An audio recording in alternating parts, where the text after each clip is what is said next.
तो जय नमस्कार दोस्तों, आप सभी का स्वागत है हमारे यूट्यूब चैनल रैपिड एचटी में। तो अपनी जो यूनिवर्सल बुक से जो हिंदी चल रही थी उसका हम सेकंड पार्ट वाक्यांशों के लिए एक शब्द जो हम चला रहे थे उसका सेकंड पार्ट है, ठीक है। बाकी 1 घंटे की जो क्लास है वो बहुत इंपॉर्टेंट है, बाकी आप देख लेना अगर आपको देखना हो तो, ठीक है। देखो, हम आपको फोर्स नहीं कर सकते देखने के लिए, लेकिन हाँ इम्पॉर्टेंट बहुत ज़रूरी है, चाहे यूपीएसआई हो चाहे यूपी कांस्टेबल हो और आने वाली अपकमिंग एग्ज़ाम जैसे कि RO, ARO, PAC and jail warder जो कि, और आने वाली एग्ज़ाम जो कि यूपीएसआई के लिए जिसमें भी हिंदी पूछी जाती है वो इस बुक के अलावा किसी भी बाहर से बुक जो है वो नहीं पूछ सकते, ठीक है। और उत्तर प्रदेश का भी हमने आपको बताया था कि पूरा का पूरा जो पेपर है वो इसी बुक से फंसा हुआ है, इसीलिए हम बुक जो है वो आपके लिए लेकर आए थे। तो करते अपने वीडियो की शुरुआत। पहला क्वेश्चन ये है कि जो किसी का पक्ष ना ले उसको हम क्या बोलते हैं? तो तटस्थ के रूप में उसको हम जानते हैं। तप करने वाले को क्या कहते हैं? तो तपस्वी कहते हैं। जो सब कुछ छोड़ दे उसको हम क्या बोलते हैं? तो त्यागी बोलते हैं। छोड़ देने योग्य उसको हम क्या कहते हैं? तो त्याज्य कहते हैं। जिसको छोड़ दिया गया है उसको क्या बोलते हैं? त्यक्त बोलते हैं। तेज से युक्त किसको बोलते हैं? तेजस्वी बोलते हैं। हाथ की सिलाई तुरपाई बोलते हैं, कहते हैं ना, जैसे कि ब्लाउज में तुरपाई कर दो, ठीक है, यानी कि हाथ से सिलाई इसमें कर दो। तीर चलाने में कुशल तीरंदाज कहते हैं कि बहुत बड़े तीरंदाज हो तुम। तत्व जानने वाला तत्वज्ञ कहलाता है। विवाद या गुटबाजी से अलग रहने वाला, यानी कि जो किसी का पक्ष ना ले उसी को हम तटस्थ के रूप में जानते हैं। वेगपूर्ण गमन करने वाला तुरंग कहलाता है, यानी कि तुरंग किसको बोलते हैं? घोड़ा को बोलते हैं। और घोड़ा क्या करता है? वेग की तरह गमन करता है, ठीक है। कोई काम या पद छोड़ देने के लिए लिखा गया पत्र क्या कहलाता है? त्याग पत्र कहलाता है। मास की तीसरी तिथि क्या कहलाती है? तो तृतीय कहलाती है। जो दंड पाने योग्य हो उसको हम दंडनीय कहते हैं। जिसकी 2 माताएं हों उसको हम क्या कहते हैं? द्विमातुर के नाम से जानते हैं। किससे? द्विमातुर के नाम से जानते हैं। जो मुश्किल से खाया जा सके उसको हम दुर्भक्ष कहते हैं। देश से संबंध रखने वाले को हम क्या कहते हैं? देशीय कहते हैं। 10 वर्षों का समय क्या कहलाता है? दशक कहलाता है। मास के किसी पक्ष की 10वीं तिथि को हम क्या कहते हैं? दशमी कहते हैं। मास के किसी पक्ष की दूसरी तिथि को हम क्या कहते हैं? द्वितीय तिथि कहते हैं। मास के किसी पक्ष की 12वीं तिथि को हम द्वादशी के रूप में जानते हैं। जिसका कोई सार ना हो उसको हम कहते हैं थोथा या फिर नुस्वार के नाम से हम जानते हैं। जिसमें कोई जिसके पेट में माँ ने रस्सी बांध दी हो उसको हम दामोदर के रूप में जानते हैं। जिसको रोकना या निवारण करना या जिसे दूर करना कठिन हो उसको हम दुर्निवार या फिर दुर्निवार कहते हैं। दिशाएं ही जिसका वस्त्र हो उसको हम दिगंबर कहते हैं, जो कि जैन धर्म की एक शाखा है। जैन धर्म की 2 शाखाएं हैं, दिगंबर और श्वेतांबर, ठीक है। उनमें से एक ये भी है जो वस्त्र धारण नहीं करते उनके लिए है ये। गोद लिया हुआ पुत्र क्या कहलाता है? दत्तक पुत्र कहलाता है। जैसे कि झांसी की रानी ने जो पुत्र है वो गोद लिया था उसको दत्तक पुत्र के रूप में जानते हैं। जिसकी भुजाएं अधिक लंबी हो उसको हम दीर्घबाहु या प्रबम लाहु कहते हैं। अत्यंत छोटी चीज को देखने वाला यंत्र क्या कहलाता है? तो वो क्या कहलाता है? दूरबीन कहलाता है। जो 2 बार जन्म लेने वाला हो उसको हम द्विजन्म या फिर द्विज कहते हैं। बुरे उद्देश्य से की गई गुप्त मंत्रणा क्या कहलाती है? तो ध्रुवी संधि कहलाती है। पुरुष एवं स्त्री का जोड़ा क्या कहलाता है? तो दंपति कहलाता है। पति पत्नी का जोड़ा क्या कहलाता है? तो पति पत्नी का जो जोड़ा है वो क्या कहलाता है? वो कहलाता है, क्या बोलते हैं, अरे मतलब जुबान पे आ नहीं रहा, अभी थोड़ी देर में अगर याद आता है तो हम आपको बताते हैं कि पति पत्नी का जो जोड़ा है वो क्या कहलाता है, ठीक है। पुरुष स्त्री आ जाए तो दंपति लगाएंगे और पति पत्नी का जोड़ा आ जाए तो अभी दिमाग पे चढ़ नहीं रहा, बता देंगे। 2 भिन्न भाषाओं के बीच या फिर इसी में मिलेगा अभी, ठीक है। पति पत्नी का जोड़ा क्या कहलाता है? 2 भिन्न भाषा के बीच मध्यस्थता करने वाले को क्या क्या कहते हैं? दुर्भाषीय कहते हैं। 2 भाषाएं बोलने वालों को क्या कहते हैं? तो दुभाषी बोलते हैं, ठीक है। जिसका जन्म द्वीप में हुआ हो उसको द्वैपायन कहते हैं। दिन के बाद दिन क्या कहता है? दिनों दिन कहता है। कष्ट सहकर होने वाला कार्य क्या कहलाता है? दुष्कर कहलाता है। जिसे बस में करना कठिन हो उसको दुर्दंत या दुर्धर्ष कहते हैं। जिसका स्वर्गवास हो गया है उसको दिवंगत कहते हैं। जिस समय बड़ी मुश्किल से भिक्षा मिलती हो उसको दुर्भिक्षा कहते हैं। जो देखने के योग्य हो उसको दर्शनीय या प्रष्टव्य कहते हैं। क्या कहते हैं? प्रष्टव्य कहते हैं। द्रष्टव्य, द्रा द्रा द्रा दा दवायत वाला द्रष्टव्य, ठीक है। दृष्टि से द्रष्टव्य। जिसका दमन करना कठिन हो उसको हम दुर्दमनीय कहते हैं। जो बुरा आचरण करता हो उसको हम दुराचारी कहते हैं। जिसका दमन किया गया हो उसको हम दमित कहते हैं। जो देश से प्रेम करता हो उसको हम देश प्रेमी कहते हैं। जिसे दिन में कम दिखाई देता हो उसको हम दिनोंदी कहते हैं। क्या कहते हैं? दिनोंदी कहते हैं। जिस वर्ग की शादी दूसरी बार हो रही हो उसको हम क्या कहते हैं? द्विवर कहते हैं। जो दूसरों को रुपया पैसा देता हो उसको हम दानी या फिर दाता के रूप में जानते हैं। संकीर्ण विचार का व्यक्ति क्या कहलाता है? दकियानूस कहलाता है। किसी काम को चित्त लगाकर या करना यानी कि पूर्ण लगन से करना क्या कहलाता है? दत्तचित्त कहलाता है। दो पैरों वाला जानवर क्या कहलाता है? तो द्विपद कहलाता है। क्या? द्विपद कहलाता है। 10 मुंह वाला क्या कहलाता है? दशानन या दशमुख कहलाता है। जिसको लांघना कठिन हो उसको हम दुर्लभ के नाम से जानते हैं। एक विशेष प्रकार से देखना दृष्टिकोण कहलाता है। चमकता हुआ जिसको हम दीप्त या चकमक कहलाता है। जिसको दंड दिया जा चुका हो उसको हम दंडित कहते हैं। जिस कार्य में सफलता पाना कठिन हो उसको हम दुस्साध्य कहते हैं। देश हित के विरुद्ध करने वाला देशद्रोही कहलाता है। देश के प्रति भक्ति रखने वाला देशभक्त कहलाता है। जिसका दिवाला निकल गया हो उसको दिवालिया कहते हैं। वह व्यक्ति जो अपना ऋण चुकाने में असमर्थ घोषित हो गया हो उसको भी हम दिवालिया के रूप में जानते हैं। जो द्वार की रक्षा करता हो उसे हम द्वारपाल कहते हैं। अंगूर से बनाई गई एक औषधि क्या कहलाती है? तो द्राक्षा सब कहलाती है। अनुचित बात के लिए आग्रह करने वाला दुराग्रही कहलाता है। अनुचित बात के लिए आग्रह क्या कहलाता है? तो दुराग्रह कहलाता है। जो काम करना कठिन या जिसको करना बहुत कठिन हो उसको हम दुष्कर कहते हैं। जिस आदमी के कपड़े फटे चिठे हों उसको हम दरिद्र या फटेहाल या फिर फटीचर के रूप में जानते हैं। जो दान पर चलता हो उसको हम दान वृत्ति कहते हैं। जिसकी जीविका दान पर चलती हो उसको दान वृत्ति कहते हैं। तेज गति से चलने वाला द्रुतगामी कहलाता है। धीरे धीरे या मंद गति से काम करने वाला दीर्घसूत्री कहलाता है। जिसमें जाना या जिसे समझना कठिन हो उसको हम दुर्गम के नाम से जानते हैं। जो कठिनाई से समझ में आता है उसको हम दुर्बोध से नाम से जानते हैं। जो बहुत कठिनाई से मिलता हो उसको दुष्प्राप्य या फिर दुर्लभ के नाम से जानते हैं। जिसको प्राप्त करना कठिन हो उसको हम दुर्लभ या दुष्प्राप्य के नाम से जानते हैं। जो आसानी से प्राप्त हो जाए वो सुलभ के नाम से जानते हैं। धर्म में आस्था रखने वाला धर्मात्मा कहलाता है। यात्रियों के लिए धर्मार्थ बना हुआ घर धर्मशाला कहलाता है। किसी के पास रखी दूसरी की वस्तु क्या कहलाती है? धरोहर कहलाती है। धर्म में जिसकी निष्ठा हो उसको हम धर्मनिष्ठ के नाम से जानते हैं। जो धीरज रखता हो उसको हम धीर कहते हैं। धुला हुआ धौत कहलाता है। जो स्पष्ट न कहा गया हो उसको हम ध्वनित कहते हैं। धन का देवता या एक विशेष पक्षी जिसको हम कुबेर धनेश या फिर धनेश कहते हैं। धुएं के रंग का क्या कहलाता है? तो धूमिल या धुंधला कहलाता है। धुएं से भरा हुआ धूमाच्छादित कहलाता है। मटमैले रंग का क्या कहलाता है? तो घूसर कहलाता है। ठीक है। बीड़ी सिगरेट तंबाकू आदि पीना क्या कहलाता है? धूम्रपान कहलाता है। धारण करने वाली क्या कहलाती है? धात्रीय कहलाती है। ध्यान करने योग्य अथवा लक्ष्य क्या कहलाता है? ध्येय कहलाता है। शक्तिशाली दयालु शांत धीर और योद्धा नायक क्या कहलाता है? तो धीरोदात्त कहलाता है। जिसका संबंध धर्म से हो उसको हम धार्मिक कहते हैं। जिसका संबंध शास्त्र से हो उसको हम शास्त्रीय कहते हैं। क्या कहते हैं? शास्त्रीय कहते हैं। जिसका कोई अर्थ ना हो उसको हम निरर्थक कहते हैं। जिसका कोई अवधि निश्चित ना हो उसको निरवधि कहते हैं।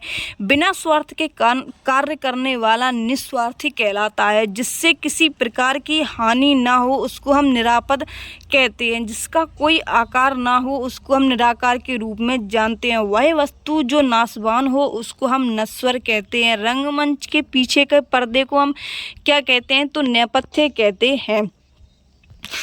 झगड़ा लगाने वाला व्यक्ति नारद कहलाता है। जिसका कोई आधार ना हो उसको हम निराधार कहते हैं। जिसकी कोई स्पृहा या इच्छा, स्पृहा बोलते हैं इच्छा से, जिसकी कोई इच्छा ना हो उसको हम निस्पृहा कहते हैं। जिसे किसी से भी लगाव ना हो उसको हम निर्लिप्त कहते हैं। नाक से बाहर निकलने वाली सांस को हम निश्वास कहते हैं। रंग भवन के लिए प्रयुक्त शब्द को हम नाट्य गृह के रूप में जानते हैं। जो न्याय को अच्छी तरह जानता हो उसको हम न्यायिक कहते हैं। जो अन्याय का वितरण सम्यक रूप से करे उसको हम न्यायिक कहते हैं। जो नीतिगत अनुकूल से भरा हो उसको हम नैतिक कहते हैं। जो किसी का भी पक्ष ना ले उसको हम निपक्ष कहते हैं। जो कोई विघ्न ना हो, जहाँ कोई विघ्न ना हो उसको हम निर्विघ्न के नाम से जानते हैं। देवताओं के लिए उपवन नंदन कानन कहलाता है। जिसे किसी का भय ना हो उसको हम निर्भय कहते हैं। जो नभ में चलता हो उसको हम खेचर या नवचर कहते हैं। भूमि पर रहने वाला भूचर कहलाता है। जो रोग से रहित हो उसको निरोगी कहलाता है। ये शुद्ध वर्तनी के रूप में भी पूछी जाती है, इसको देख लेंगे। निरोगी इस तरीके से लिखा जाता है। जिसमें उत्साह ना हो उसको निरुत्साही कहते हैं। जो नीतिवान हो उसको हम नीतिज्ञ के नाम से जानते हैं। जहाँ आबादी ना हो उसको हम निर्जन के रूप में जानते हैं। जो पढ़ा लिखा ना जानता हो उसको हम निरक्षर, पढ़ना लिखना ना जानता हो उसको हम निरक्षर के रूप में जानते हैं। जो गणना के अयोग्य हो उसको हम नगण्य कहते हैं। जिस विषय को लेकर मतभेद ना हो उसको निर्विवाद कहते हैं। जिसकी आशा ना की गई हो उसको हम निराशा कहते हैं। जो अभी अभी आया हो उसको हम नवागंतुक कहते हैं। जिसका तुरंत उदय हुआ हो उसको हम नवोदित कहते हैं। आकाश में चलने वाला नवचर या फिर नवचारी कहलाता है। रात में विचरण करने वाला निशाचर कहलाता है। जो निर्देश देता है उसको निर्देशक या फिर निदेशक कहते हैं। जिसकी जड़ नहीं है उसको हम क्या कहते हैं? निर्मूल कहते हैं। जिसकी उपमा ना हो उसको हम निरूपम कहते हैं। नीति ज्ञान रखने वाला नीतिज्ञ कहलाता है। जो वस्तु देवता पर चढ़ चुकी है उसको हम क्या कहते हैं? नैवेद्य कहते हैं। जो नकल करता है उसको हम नकलची कहते हैं। नगर में रहने वाला नागरिक कहलाता है। जहाँ आबादी ना हो उसको हम निर्जन कहते हैं। जो इंद्रियां रहित हो उसको निरिंद्रिय कहते हैं। नरक संबंधी नारकीय कहलाता है। जो आगे आगे ले चले उसको हम नेता कहलाते हैं। नमस्कार योग्य नमस्ते बोलते हैं उसको। जो बहुत छोटा नहीं है उसको हम क्या बोलते हैं? नाति लघु बोलते हैं। जो बहुत बड़ा नहीं है उसको हम नाति दीर्घ बोलते हैं।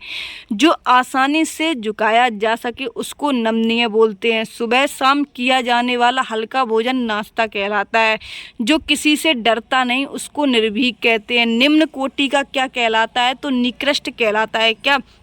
निकृष्ट। जो इंद्रियों रहित हो उसको निरिंद्रिय कहते हैं। जो अभी अभी उत्पन्न हुआ हो और जो अभी अभी पैदा हुआ हो उसको अधः प्रसूति या फिर नवजात कहते हैं। रंगमंच के पर्दे के पीछे के स्थान को नेपथ्य बोलते हैं। देश के बाहर माल भेजना निर्यात कहलाता है। जिसका गला नीले रंग का हो उसको हम नीलकंठ कहते हैं। जिससे ईश्वर पर विश्वास ना हो उसको हम नास्तिक कहते हैं। और जिसको ईश्वर पर विश्वास हो उसको हम आस्तिक कहते हैं। बिना पलक झपकाए निर्निमेष कहलाता है। जो नापा ना जा सके उसको नापनीय या फिर जो नापा जा सके, ठीक है, जो नापा जा सके उसको नाप्य या फिर नापनीय कहलाता है। बिना पलक गिराए क्या कहलाता है? अनिमेष कहलाता है। बिना पलक गिराए अनिमेष कहलाता है और बिना पलक झपकाए उसको निर्निमेष कहते हैं।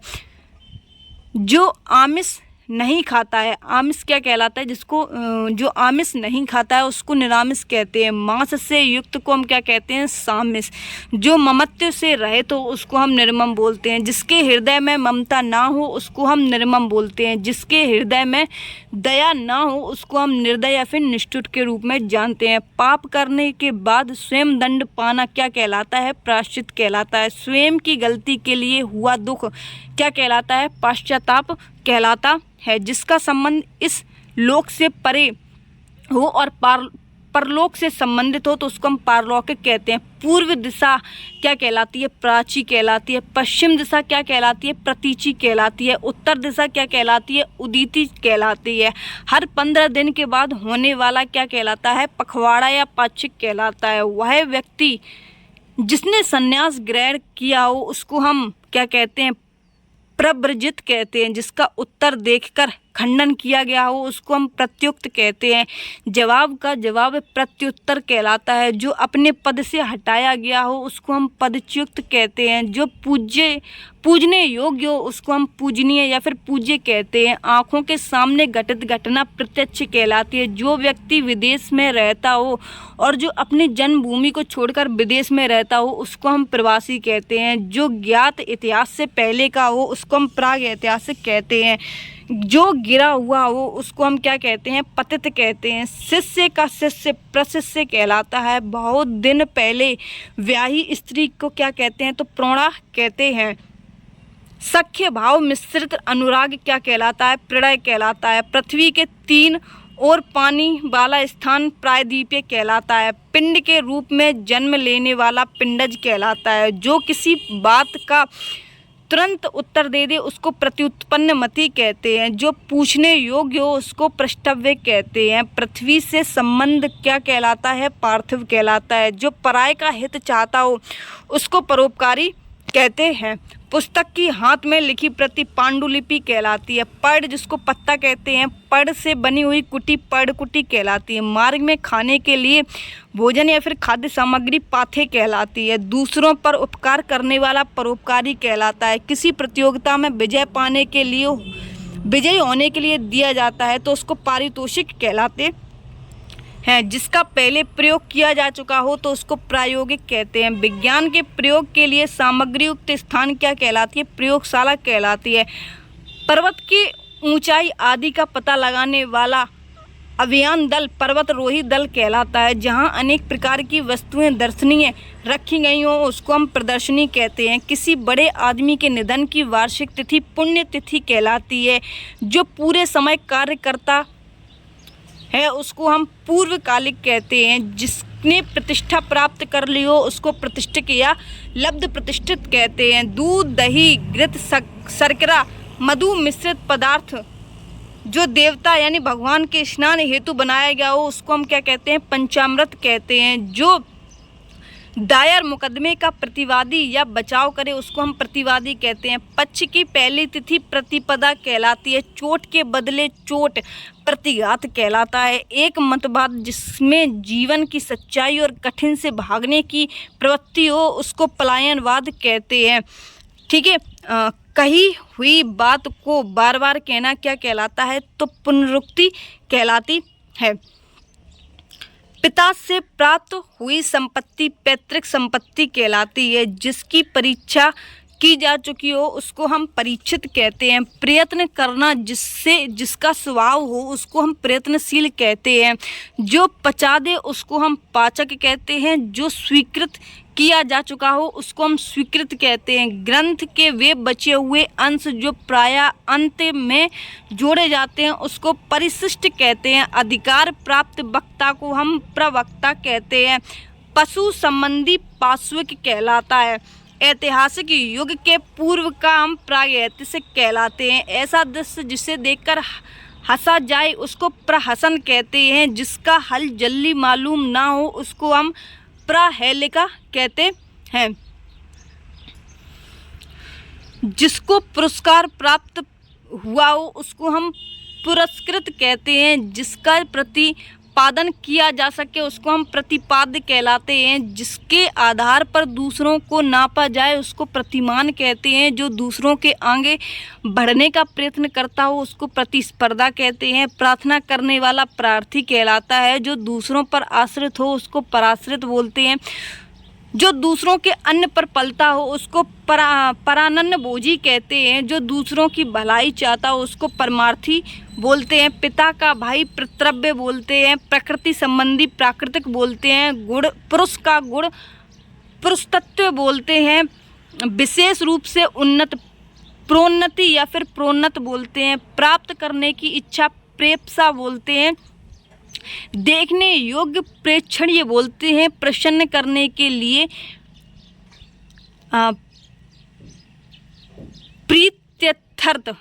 प्रीत्यर्थ कहलाता है। ठीक है, ये थोड़ा सा अटपटा वर्ड है प्रीत्यर्थ। पहले कहा गया कथन पूर्वोक्त कहलाता है। अपनी आँखों से देखा हुआ साक्षात या प्रत्यक्ष कहलाता है। जो जाकर पुनः आ गया हो उसको हम प्रत्यागत कहते हैं। लौटकर आया हुआ को भी हम प्रत्यागत कहते हैं। जो आंखों के सामने उपस्थित हो उसको हम प्रत्यक्ष कहते हैं। आंखों से परे हो उसको हम परोक्ष कहते हैं। हर 15 दिन के बाद होने वाला पाक्षिक कहलाता है। जिसके आर पार देखा जा सके उसको हम पारदर्शी कहते हैं। जिसके आर पार नहीं देख सकते उसको हम अपारदर्शी कहते हैं। सबको समान भाव से देखने वाला, जो सबको समान देखता हो उसको हम समदर्शी कहते हैं। जो देखने में प्रिय लगे उसको हम प्रियदर्शी कहते हैं। जिसने बहुत कुछ देख लिया हो उसको हम बहुदर्शी कहते हैं। दोपहर से पहले का समय पूर्वाह कहलाता है। दोपहर का समय जो है वो मध्याह्न कहलाता है। दोपहर के बाद लेकिन संध्या के पहले का समय जो है वो अपराह्न कहलाता है।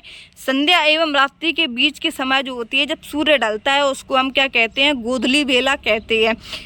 गायों के खरों से उड़ी धूल क्या कहलाती है? गोधली कहलाती है। रात्रि का पहला पहर क्या कहलाता है? तो प्रदोष कहलाता है। मध्य रात्रि या फिर आधी रात्रि का समय निशीथ कहलाता है। रात्रि का तीसरा पहर त्रियामा कहलाता है। सूर्योदय से पहले का समय प्रभात या उषा काल कहलाता है। सूर्य उदित होने का समय सूर्योदय या अरुणोदय कहलाता है। जिसकी माप तौल हो सके या जिसे मापा जा सके उसको हम परिमेय कहते हैं। जो मापा ना जा सके उसको हम क्या कहते हैं? उसको हम अपरिमेय कहते हैं। ठीक है, इसके अभी थर्ड पार्ट जो है वो भी आएगा। इसके बाद चौथा पार्ट जो है वो हम प्रीवियस ईयर क्वेश्चन वर्क कराने वाले हैं। उसमें मिलते हैं अपने नेक्स्ट वीडियो में। तब तक के लिए जय हिंद, बाय बाय।